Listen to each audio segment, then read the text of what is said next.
Kajian Kitab.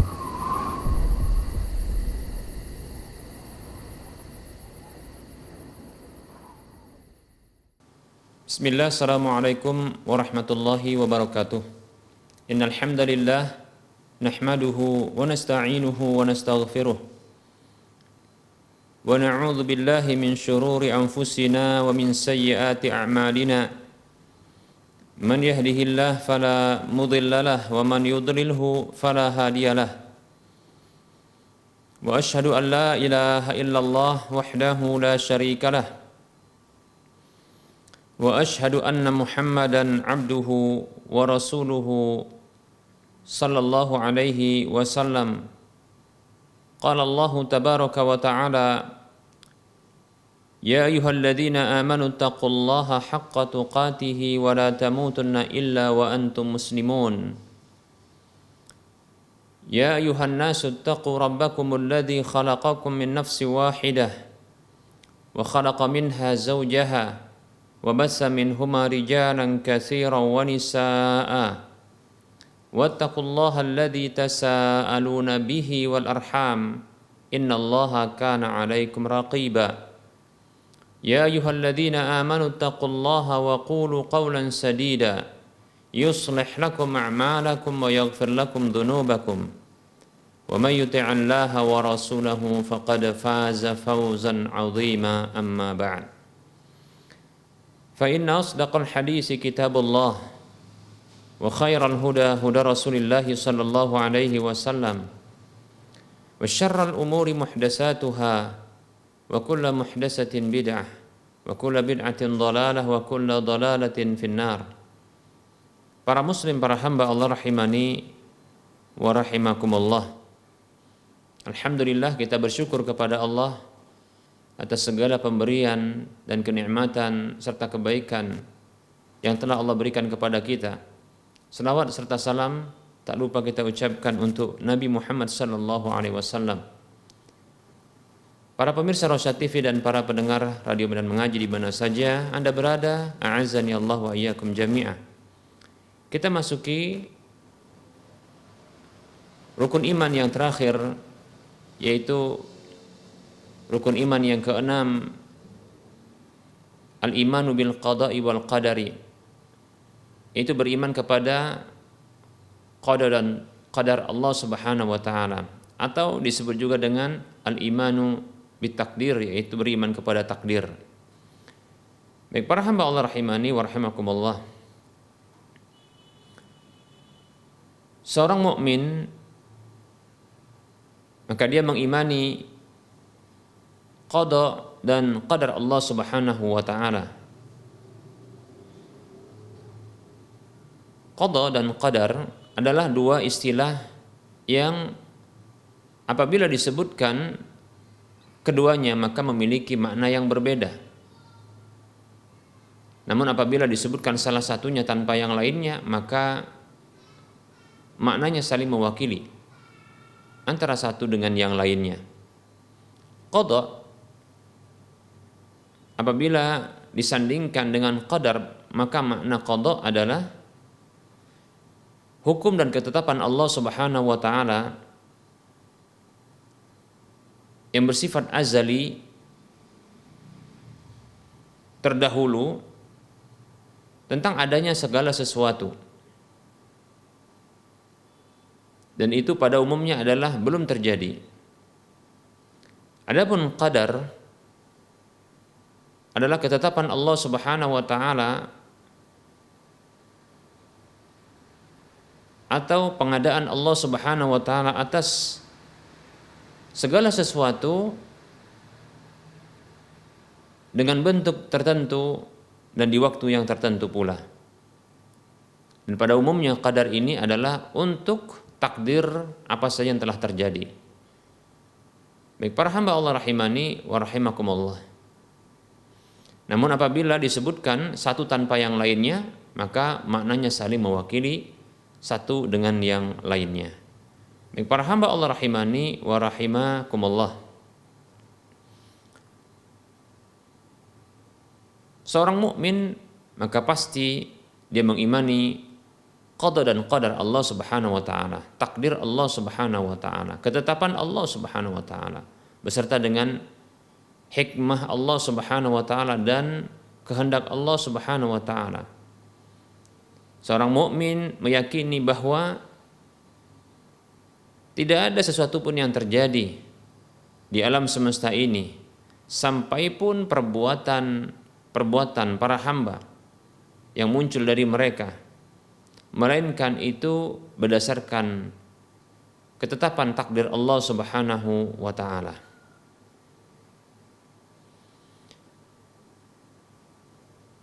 Dan seorang mukmin mengimani dan meyakini bahwa Allah Subhanahu wa taala itu maha adil di dalam ketetapannya, di dalam takdirnya, dalam qada dan qadar Allah Subhanahu wa taala. Serta Allah Subhanahu wa taala maha bijaksana di dalam pengaturan alam semesta. Seorang mukmin meyakini bahwa hikmah Allah Subhanahu wa taala itu mengikuti kehendak Allah Subhanahu wa taala, bahwasanya setiap kehendak Allah pasti ada hikmah di balik itu. Yang terkadang diberitahu oleh Allah Subhanahu wa taala, namun terkadang Allah Subhanahu wa taala sembunyikan dari para hamba. Apa saja yang Allah Subhanahu wa taala kehendaki untuk adanya pasti ada. Dan apa saja yang tidak Allah kehendaki maka pasti tiada. Tidak ada daya dan upaya kecuali itu milik Allah Subhanahu wa taala. Ini keimanan seorang mukmin, seorang muslim. Baik para hamba Allah rahimani wa rahimakumullah. Keimanan kepada takdir Allah Subhanahu wa taala, qada dan qadar Allah Subhanahu wa taala itu mencakup 4 rukunnya. Tidak bisa tidak agar benar keyakinan setiap hamba terhadap qada dan qadar Allah Subhanahu wa taala, takdir Allah Subhanahu wa taala, melainkan dengan keempat hal ini. Yang pertama, para hamba Allah rahimani wa rahimakumullah, keimanan kepada takdir Allah Subhanahu wa taala itu mencakup, poin yang pertama adalah mengimani bahwa Allah Subhanahu wa taala mengetahui segala sesuatu, baik itu secara global maupun secara rinci. Baik itu semenjak zaman dahulu dan seterusnya selamanya. Baik itu yang terkait dengan perbuatan Allah Subhanahu wa taala maupun perbuatan para hamba, Allah ketahui. Jadi sebelum terjadinya segala sesuatu, Allah Subhanahu wa taala ketahui terlebih dahulu. Ini yang pertama. Kemudian rukun yang kedua atau cakupan yang kedua dari beriman kepada takdir Allah Subhanahu wa taala adalah mengimani bahwa Allah Subhanahu wa taala mencatat segala sesuatu sebelum terjadinya. Segala sesuatu yang di alam semesta, di jagat raya sebelum adanya, sebelum diciptakannya, maka Allah Subhanahu wa taala catat itu di Lauhil Mahfuz. Yaitu lembaran yang dijaga oleh Allah Subhanahu wa taala.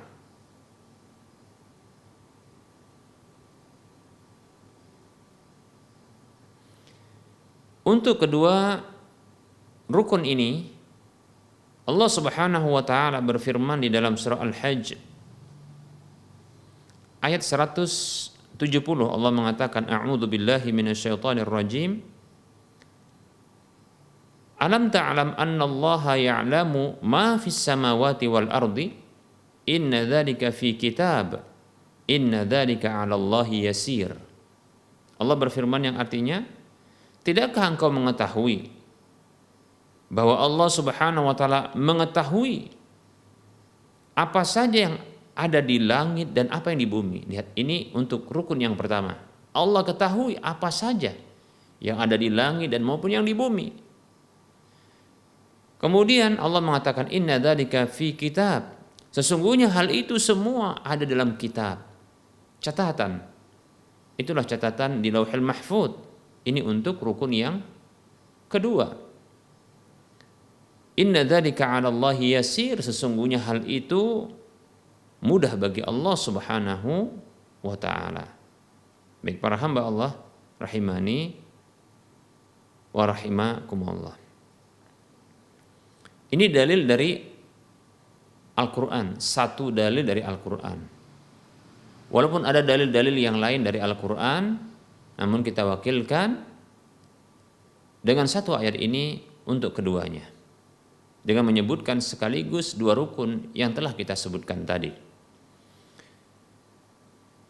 Kemudian para hamba Allah rahimani wa rahimakumullah, dalam hadis yang diriwayatkan oleh Imam Muslim dalam kitab sahihnya dari Abdullah bin Amr bin Al-As radhiyallahu anhuma, ia mengatakan, sami'tu Rasulullah sallallahu alaihi wasallam yaqulu, aku mendengar Rasulullah sallallahu alaihi wasallam beliau bersabda, kataballahu maqadira al-khalaiqi qabla an yakhluqa as-samawati wal ardi bi 50,000 sanatin. Hadis ini hadis yang dikeluarkan oleh Imam Muslim.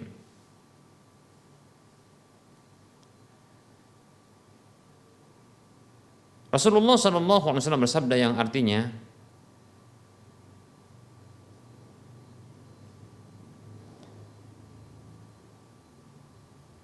Allah Subhanahu wa taala mencatat takdir-takdir para makhluk sebelum diadakan langit dan bumi itu 50.000 tahun sebelum adanya langit dan bumi. Allah Subhanahu wa taala mencatat takdir-takdir para makhluk, ketetapan-ketetapan para makhluk 50.000 tahun sebelum diciptakannya langit dan bumi. Baik para hamba Allah rahimani wa rahimakumullah, luar biasa ya.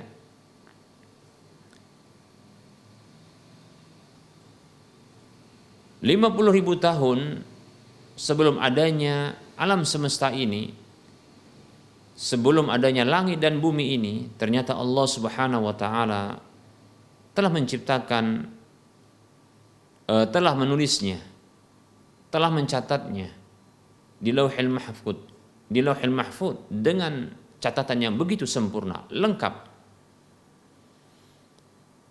Bahkan lebih lengkap ketimbang catatan yang ada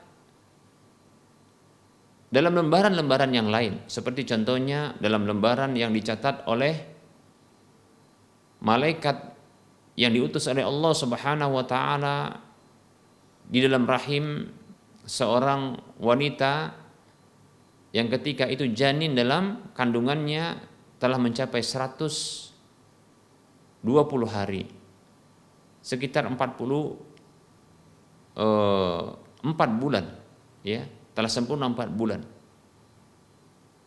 di mana Allah Subhanahu wa taala memerintahkan kepada malaikat tersebut untuk mencatatkan rizkinya, ajalnya, amalnya, baik dan buruknya. Catatan di Lauhul Mahfuz ini lebih lengkap ketimbang catatan yang ada di catatan malaikat tersebut. Baik para hamba Allah rahimani wa rahimakumullah, karena Allah Subhanahu wa taala mencatatnya sampai hari kiamat. Ya, bukan hanya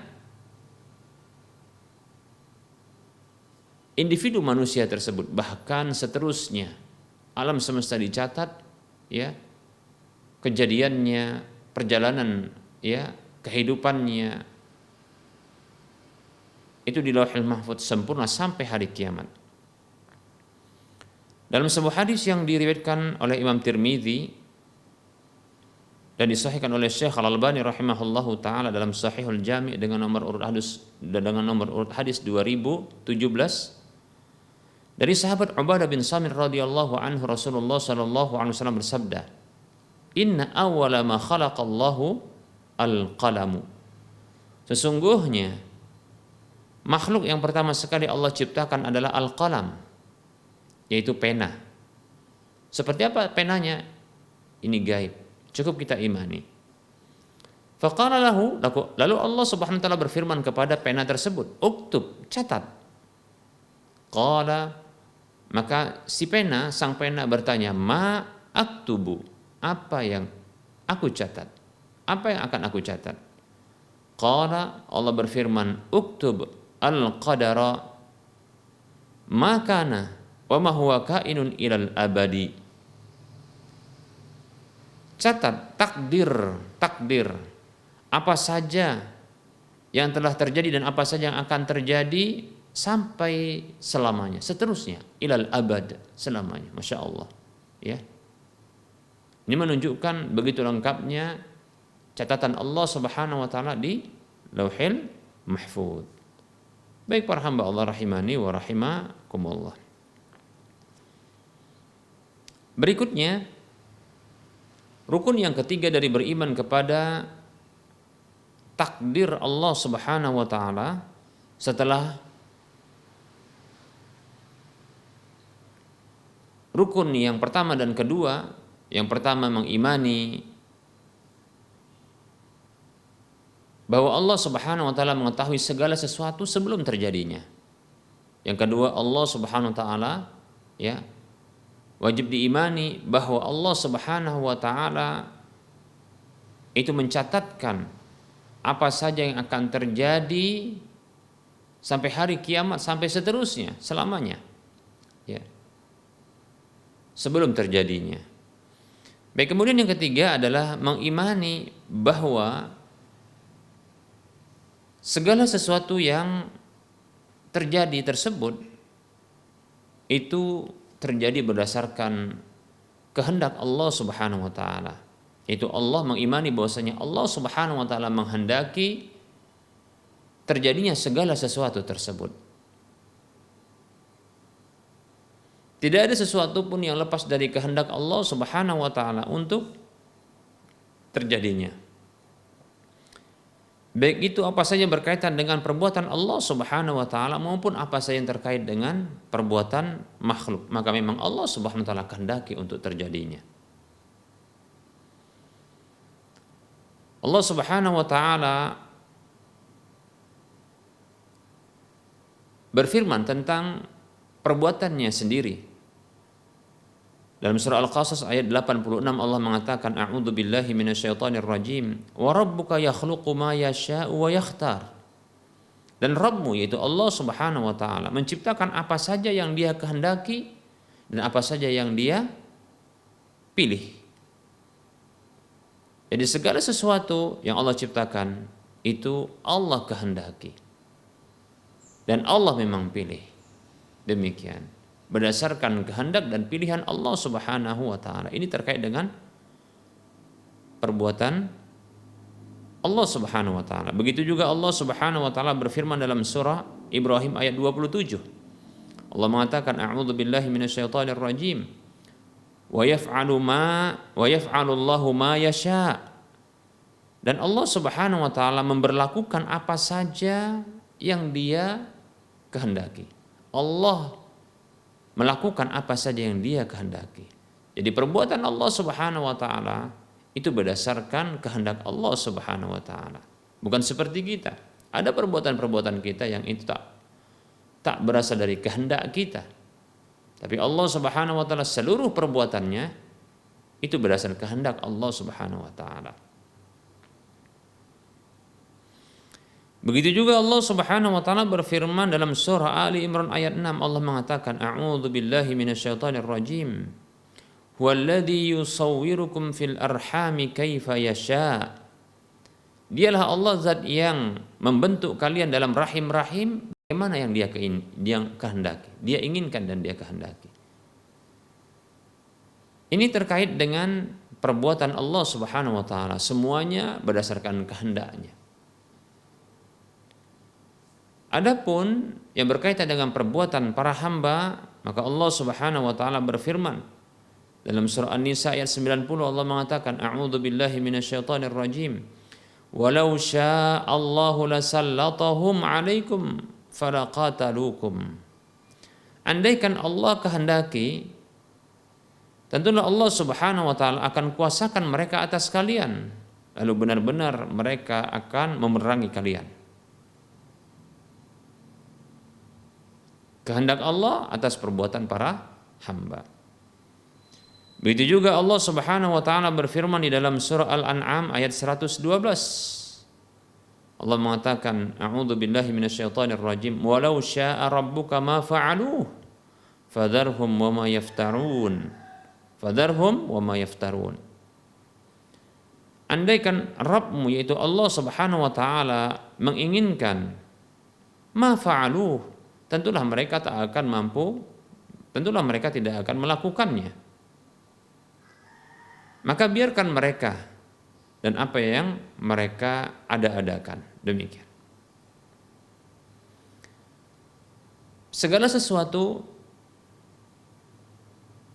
maka itu berdasarkan kehendak Allah Subhanahu wa taala dan keinginan Allah Subhanahu wa taala, baik itu perbuatan yang terjadi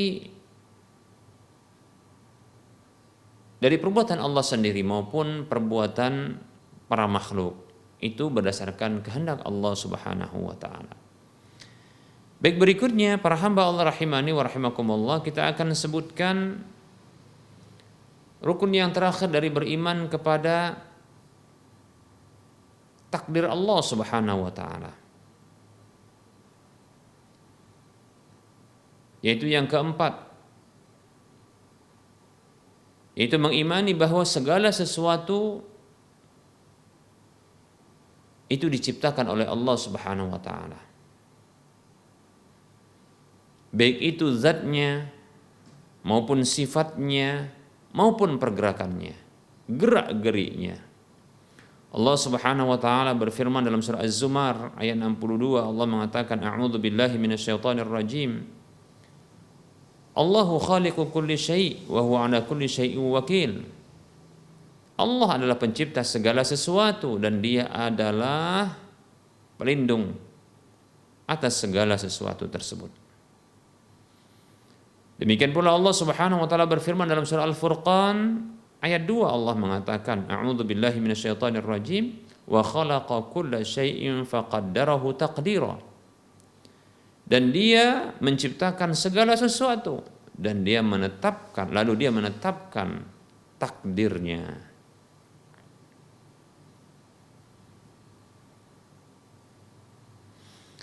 Dan Allah Subhanahu wa taala berfirman mengabadikan perkataan nabinya, Nabi Ibrahim alaihissalam, yang mengatakan kepada kaumnya, "Wallahu khalaqakum wa ma ta'malun."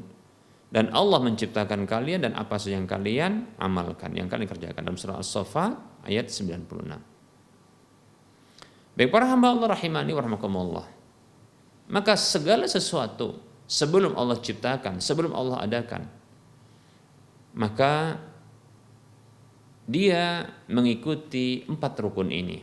Yang pertama adalah Allah ketahui, Allah ilmui segala sesuatu itu sebelum terjadinya. Di alam semesta ini Allah ketahui. Kemudian yang kedua adalah Allah catat. Allah catat di dalam Lauhul Mahfuz. Terkadang pun Allah catatkan ya lewat catatan-catatan yang lainnya, seperti di catatan para malaikat yang Allah perintahkan malaikat untuk mencatatnya dan seterusnya. Namun di Lauhul Mahfuz Allah catat dengan catatan yang sempurna sebelum terjadi segala sesuatu. Kemudian yang ketiga adalah Allah Subhanahu wa taala kehendaki untuk terjadinya, untuk adanya. Tidak ada satupun yang lepas dari kehendak Allah Subhanahu wa taala. Baru yang keempat setelah itu Allah Subhanahu wa taala adakan, Allah ciptakan. Demikian.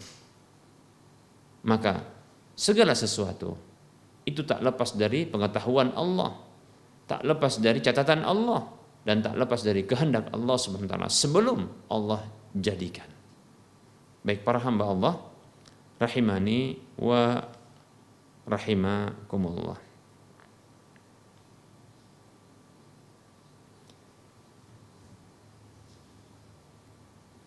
Keimanan kepada takdir, qada dan qadar Allah Subhanahu wa taala, ketetapan Allah Subhanahu wa taala, seperti apa yang telah kita jelaskan, tidaklah bertentangan dengan kehendak yang Allah itu jadikan pada hamba. Di dalam perbuatan-perbuatan hamba tersebut, yang hamba tersebut bisa memilihnya dan sesuai dengan keinginan hamba tersebut, sesungguhnya tidaklah bertentangan dan juga tidak bertentangan dengan kemampuan hamba tersebut untuk memilih.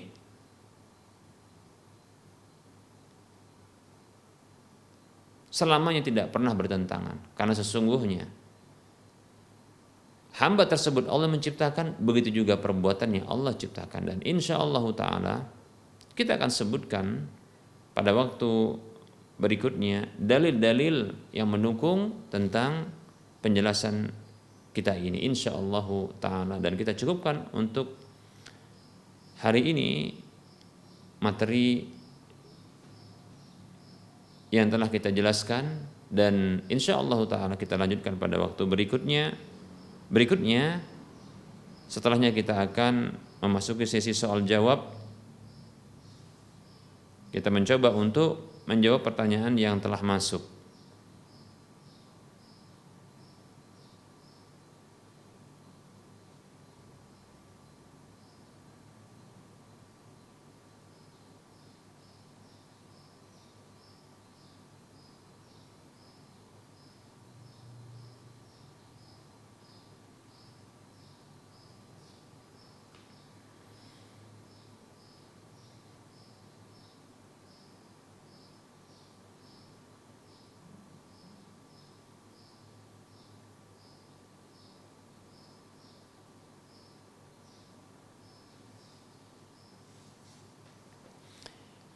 Ada pertanyaan, bismillahirrahmanirrahim. Ustadz, bagaimana cara menanggapi atau menyikapi anak yang sedang bermain,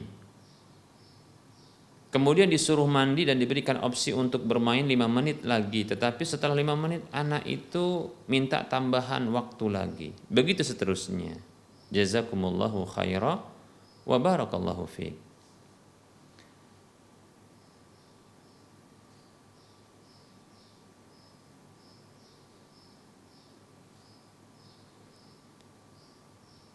Bismillah, wa anta fajazakallahu khaira wa barakallahu fiik. Anak-anak mereka adalah ciptaan Allah Subhanahu wa taala yang di usia tersebut memang Allah jadikan dominan bagi mereka adalah bermain. Maka janganlah hilangkan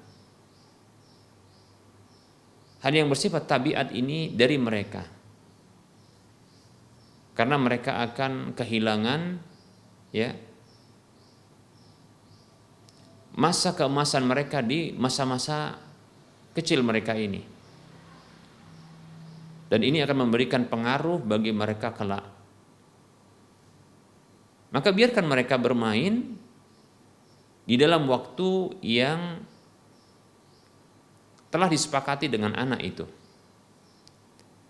Biasakan dengan anak untuk melakukan kesepakatan. Kemudian biasakan pula anak untuk tepat janji untuk memenuhi kesepakatan tersebut, agar dia biasa menjadi seorang mukmin yang memenuhi janji-janji dan kesepakatan. Kata Nabi SAW, wal muslimuna ala syurutihim, al muslimuna ala syurutihim. Orang-orang Islam itu berada di atas kesepakatan yang mereka buat. Biasakan mereka demikian. Tidak masalah. Kalaulah mereka meminta tambahan waktu, maka silakan berikan waktu itu. Dan ini merupakan kejujuran mereka apabila mereka minta tambahan waktu. Yang sulit adalah mereka secara diam-diam mengkhianati kesepakatan lalu tanpa meminta tambahan waktu. Mereka menambah waktu sendiri, ya. Nah, tentunya ini lebih berat karena mereka telah melanggar kesepakatan. Namun boleh untuk diberikan hukuman yang sepantasnya, namun tidaklah mendolimi mereka. Dan kalau bisa memberikan hukuman itu yang mendidik. Seperti contohnya ketika mereka melanggar kesepakatan, diberi hukuman dengan hukuman ya melakukan kebersihan. Nah, seperti itu. Dan sebaiknya di awal itu diberikan kesepakatan pula, apabila melakukan pelanggaran maka akan diberikan hukuman demikian-demikian. Atau diberikan pilihan hukuman apabila dia melanggar tersebut. Nah, apabila dia lantas ya melanggar aturan tersebut, maka dengan sendirinya dia siap untuk menerima hukuman yang telah disepakatinya. Demikian. Dan ini merupakan bentuk tanggung jawab. Nah, ini ada pendidikan ya terhadap anak ini, selain dia adalah seorang dibentuk karakter, itu karakter untuk menjadi seorang mukmin yang sejati, memenuhi kesepakatan yang telah dibuat. Dan ini proses pendewasaan. Kemudian berikutnya adalah tanggung jawab, ya demikian, seperti itu. Dan kemudian ketika dia melakukan hukuman tersebut, maksudnya adalah menerima hukuman tersebut dan menjalankan hukuman itu, maka hukuman tersebut sendiri mengandung pendidikan seperti kebersihan, ya, menyapu rumah atau mengepel, ya, atau mencuci piring, nah seperti itu. Atau paling tidak mengumpulkan sampah-sampah yang besar, ya tergantung usia si anak tersebut. Ya, tergantung usia anak. Jika usia mungkin di bawah ya di antara usia 3 sampai 5 tahun atau 6 tahun, ya maka bisa dibuat dengan ya kebersihan juga, namun dengan mengumpulkan sampah-sampah. Demikian. Adapun mungkin di usia sekitar 7 tahun sampai 10 tahun, maka bisa diberikan hukuman ya dengan menyapu dan mengepel, ya, atau mencuci piring, demikian, ya. Yang dengan seperti ini membentuk juga karakternya untuk suka dengan bersih-bersih.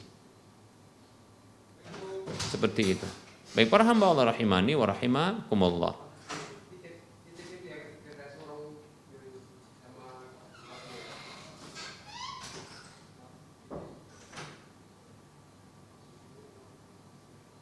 Adalah merupakan sikap yang baik dari si anak ketika dia diberikan waktu 5 menit, kemudian dia meminta tambah. Ini menunjukkan kejujurannya dan tidak ingin ya melanggar kesepakatan yang dibuat. Ini satu yang bagus sesungguhnya. Dan ini potensi kejujuran yang ada pada anak, dan itu harus dipelihara. Ya, itu bagus. Hanya saja ya silahkan barangkali untuk kedepannya diberikan batas waktu. Kalau ternyata 5 menit kurang, maka diberikan ya tambahan sekitar 5 menit kemudian, ya jadi 10 menit begitu.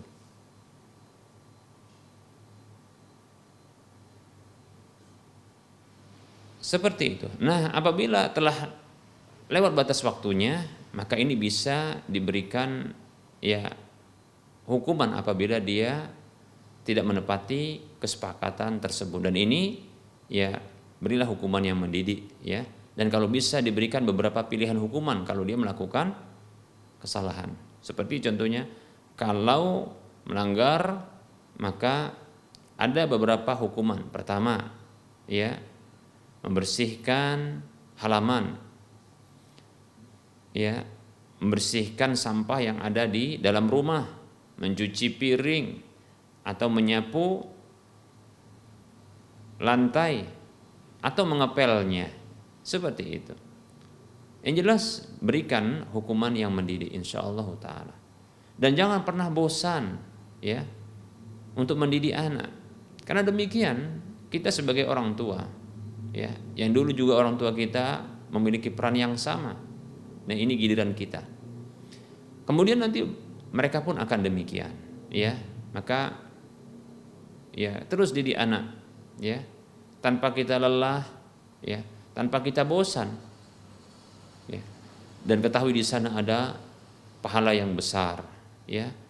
Yang apabila dia menjadi anak-anak yang saleh, maka kita akan mendapatkan pahala yang terus mengalir darinya.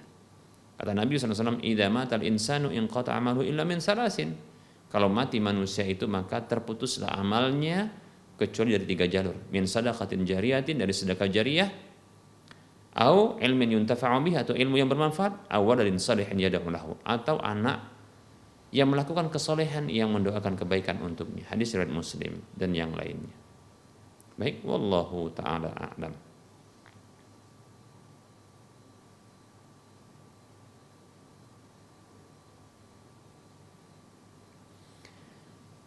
Ada pertanyaan berikutnya, silakan bagi yang ingin bertanya lewat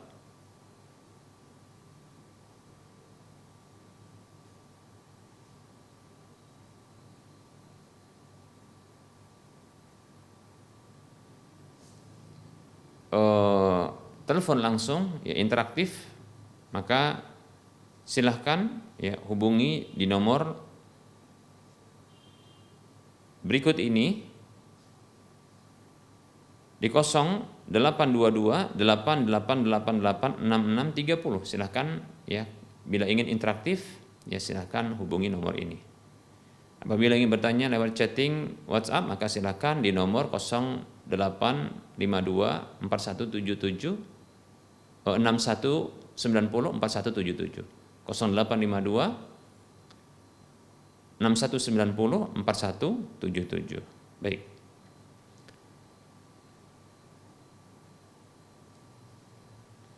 Ada pertanyaan. Assalamualaikum Ustadz, saya mau bertanya, bagaimana hukum jual beli kucing?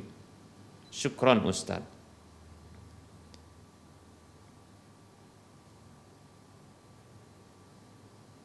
Baik, ya, kita akan sebutkan hadisnya.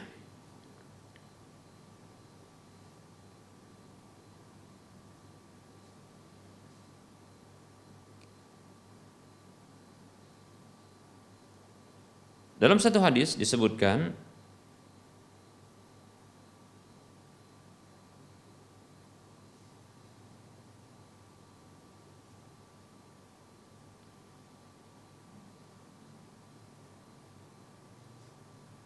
baik, sebelumnya kita jawab dulu. Waalaikumsalam warahmatullahi wabarakatuh. Jual beli kucing, ya, adalah dilarang dan hukumnya adalah haram. Karena Nabi SAW melarang jual beli ini. Dalam sebuah hadis, salah seorang sahabat, kalau tidak salah namanya Jabir radhiyallahu an, mengatakan, nahan Nabi SAW an samanil kalbi wa an samanis sinawur. Hadis riwayat Ahmad dan yang lainnya. Disebutkan, ya, hadisnya adalah artinya Rasulullah Nabi SAW itu melarang dari hasil jual beli anjing dan dari hasil jual beli kucing. Sinawur adalah hirrah, yaitu kucing, baik itu kucing jinak maupun kucing liar, maka tidak boleh untuk dijual belikan.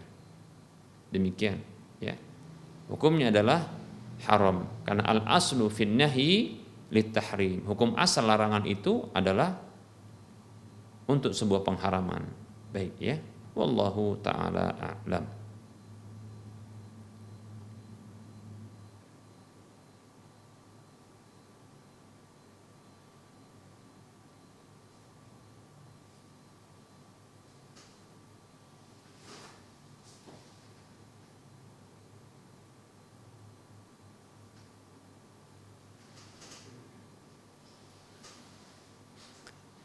Baik, ada pertanyaan?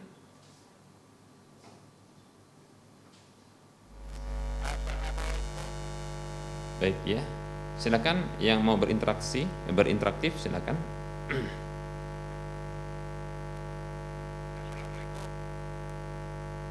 Silakan, Bapak atau Ibu, silakan.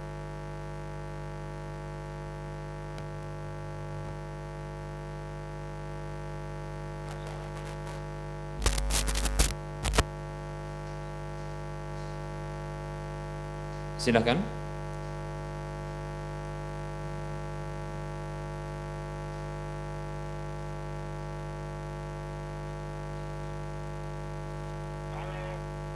Baik, silakan. Waalaikumsalam. Suaranya kecil. Monggo, silakan dibesarkan. Oh, masih kecil Pak suaranya. Waalaikumsalam warahmatullah. Tapi kecil sekali Pak. Ya, dari Sumatera. Dari Sumatera, baik Pak. Ya,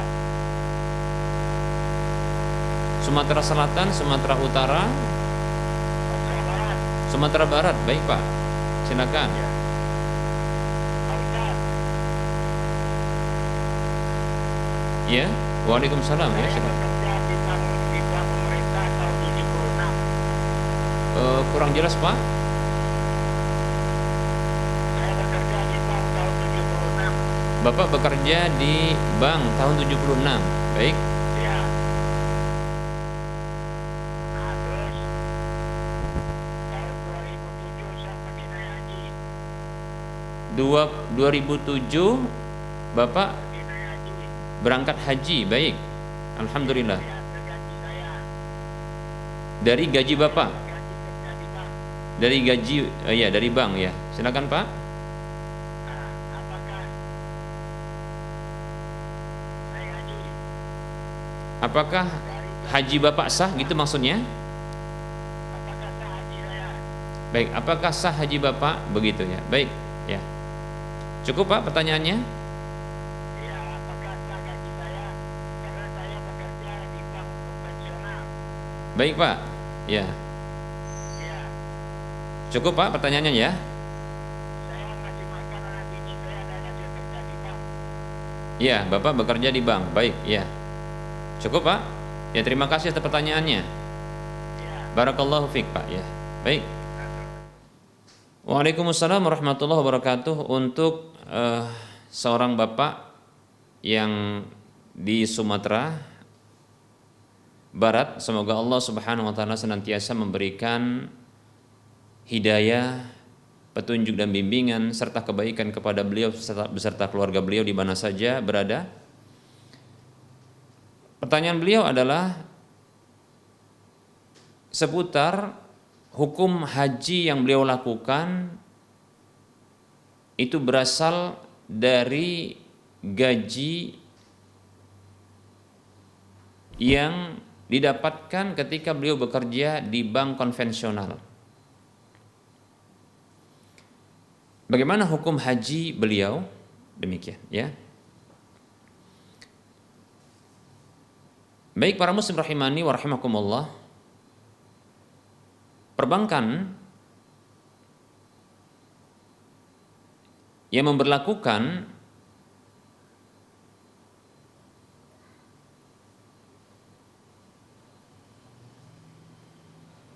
pembiayaan dengan model atau skema ribawi yang tidak ingin menanggung risiko kerugian apabila memberikan hutang kepada para nasabah. Bahkan demikian pula ya, ketika mereka menghimpun dana masyarakat pun mereka memperlakukan skema hutang yang diberikan keuntungan berupa bunga. Maka tentunya ini adalah riba dan hasil riba adalah haram. Ya. Seseorang yang bekerja di tempat riba ini tentunya juga hasilnya adalah haram. Nah, apabila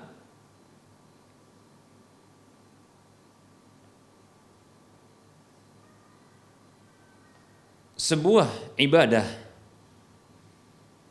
baik itu ibadah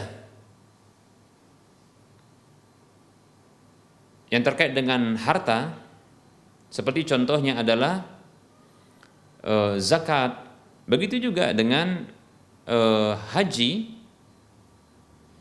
apabila menggunakan harta yang haram, maka ketahuilah sesungguhnya tidak akan diterima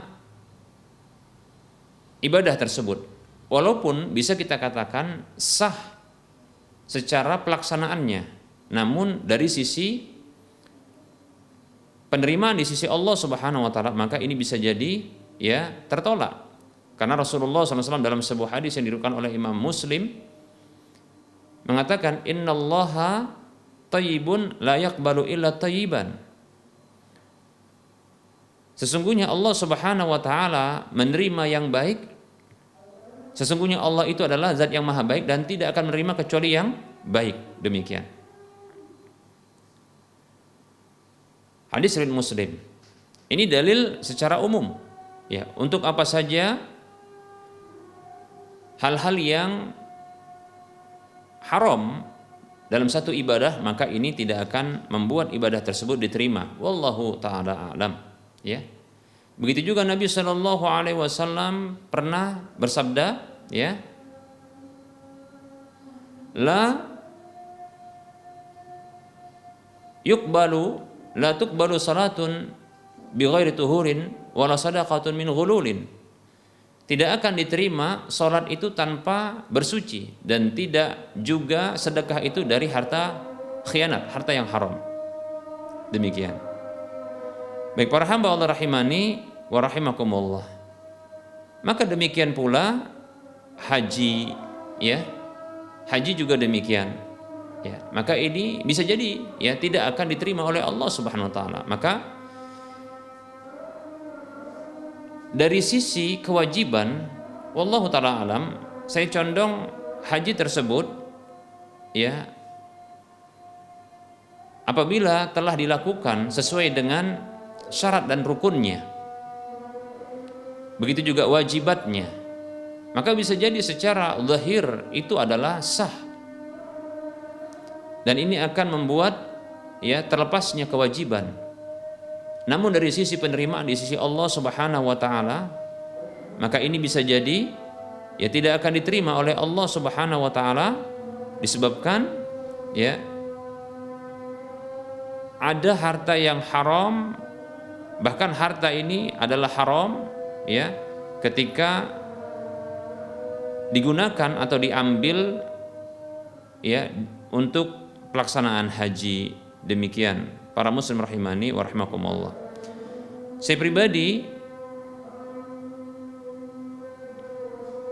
menyarankan kepada Bapak untuk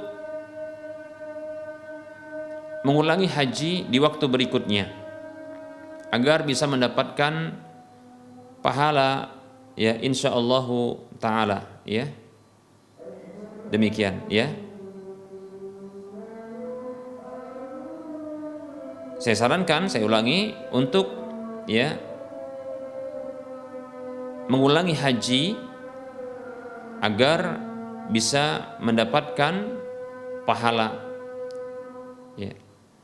Karena kekhawatiran bahwa haji tersebut tidak diterima oleh Allah Subhanahu wa taala ya, karena berasal dari harta yang haram. Wallahu taala a'lam ya. Adapun dari sisi kewajiban bisa jadi terangkat dan telah tertunaikan ya, karena sudah tertunaikan ya, terpenuhi syaratnya. Demikian. Namun dari sisi pahala ini yang harus dikhawatirkan ya, karena berasal dari harta yang haram. Wallahu taala a'lam. Nah, barangkali ini saja yang bisa kita sampaikan karena sesungguhnya telah masuk waktu sholat zuhur untuk wilayah Medan dan sekitarnya. Dan seperti biasa sebelum kita akhiri, kita motivasi kaum muslimin, mari kita berdonasi untuk membebaskan lahan yang nantinya akan dibangun di atas lahan ini, Masjid Al-Muwahhidin untuk wilayah Medan dan sekitarnya ya. Silakan salurkan donasi Anda ke Bank Syariah Mandiri atau Bank Syariah Indonesia di nomor 7127485555 atas nama Yayasan Lajnah Dakwah Medan, kode bank 451. Semoga Anda termotivasi dan mohon maaf atas segala kekurangan. dan semoga bermanfaat. Wassallallahu ala Muhammad wa ala alihi wa ashabihi ajma'in. Subhanakallahumma wa bihamdika asyhadu an la ilaha illa anta astaghfiruka wa atubu ilaika. Walhamdulillahi rabbil alamin. Wassalamualaikum warahmatullahi wabarakatuh.